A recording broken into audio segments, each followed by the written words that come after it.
Les jeux de flipper n'ont jamais eu droit à beaucoup d'éloges sur console, et pour cause, ce n'est pas vraiment leur place. Pourtant, Alien Crush a une réputation qui a ce qu'elle est. Le jeu est sorti en première en 1988 sur TurboGrafx et connaîtra deux suites pour ainsi dire immédiates avant de sombrer dans l'oubli. Le revoilà donc proposé avec des graphismes nettement améliorés sur le service WiiWare pour 800 points.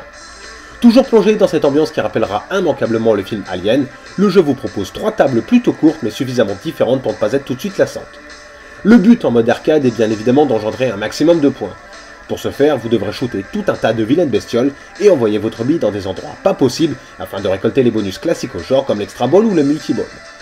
On note aussi la possibilité d'utiliser des capacités spéciales comme la brève accélération de la bille qui la rend beaucoup plus puissante, ou encore le pouvoir de la diviser en deux pendant un court instant. Chose étrange pour un jeu de flipper, il existe un mode scénario qui vous propose des petites missions qui se ressemblent tout un peu, mais qui sont parfois ponctuées par un affrontement contre un énorme boss. Il sera bien évidemment possible de partager vos meilleurs scores avec l'ensemble de la planète via le mode en ligne. Vous pourrez même affronter 3 autres joueurs dans une course au point endiablée. Mais comme les joueurs ne sont pas très nombreux, vous vous retrouverez très souvent seul à attendre comme un as que quelqu'un veuille bien venir jouer avec vous. La jouabilité ne serait pas trop mal si les lois de la physique étaient cohérentes. Malheureusement, avec Alien Crush Returns, il y a parfois de quoi s'arracher les cheveux tellement les mouvements de la bille semblent anormaux. De visu comme ça, ce n'est pas flagrant, mais c'est quand on prend le contrôle qu'on réalise qu'il y a quelque chose qui foire. Sinon, le jeu propose du contenu téléchargeable, ce qui permettra de relancer l'intérêt du jeu. Néanmoins, il faut vraiment être un mordu des jeux de flipper pour télécharger Alien Crush Returns. Il y a trop peu de tables, les niveaux bonus se ressemblent trop, et on n'a pas assez de bonus à ramasser sur la table pour que ce soit vraiment un jeu de flipper digne de ce nom.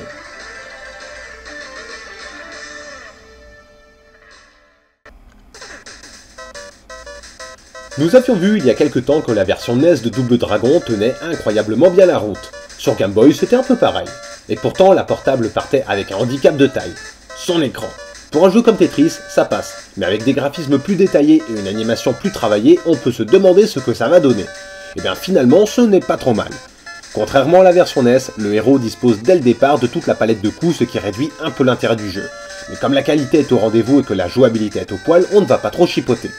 D'ailleurs, cette version dispose d'un niveau inédit juste après le niveau 3, mais compte tenu de la difficulté du merdier, il faut s'accrocher pour y arriver. Et comme à chaque fois que vous paumez une vie, vous recommencez le niveau depuis le début, autant dire que c'est une tâche réservée aux joueurs hardcore. Le plus gros défaut que l'on attribuera au jeu sera le coup de pied sauté incroyablement lent. Après, et comme d'habitude avec cette série, les armes qui disparaissent à tout bout de champ, c'est franchement lourdingue.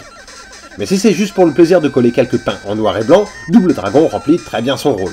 Même si parfois l'intelligence artificielle montre ses limites, comme dans l'acte 3 quand les ennemis se jettent tout seuls dans la flotte quand ils cherchent simplement à aller vers vous.